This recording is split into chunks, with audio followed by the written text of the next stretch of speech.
Welcome to Luca and Miguel. Enjoy the video. You start with what matters: a code editor and a working folder. Open Visual Studio, create a new project or open a folder, then add index. HTML.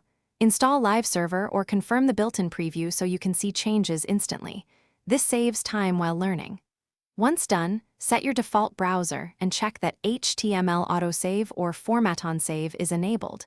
You need a reliable preview loop to iterate quickly, and these first steps give you that loop.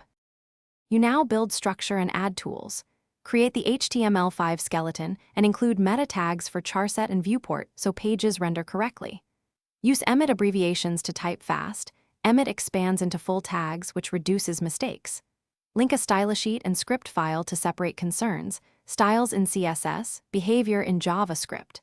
Then enable extensions like HTML hint, prettier, or ESLint to catch errors and enforce style. This combination keeps code clean and predictable as project. You finish by running and debugging. Start Live Server or the debugger, then open developer tools to inspect elements and console output.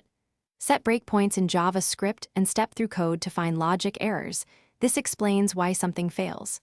Make sure source maps are enabled when using transpilers so breakpoints map correctly. If things go wrong, check console errors and network requests.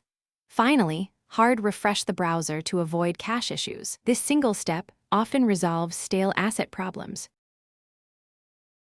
Thanks for watching and please subscribe. It's the best investment you'll ever make.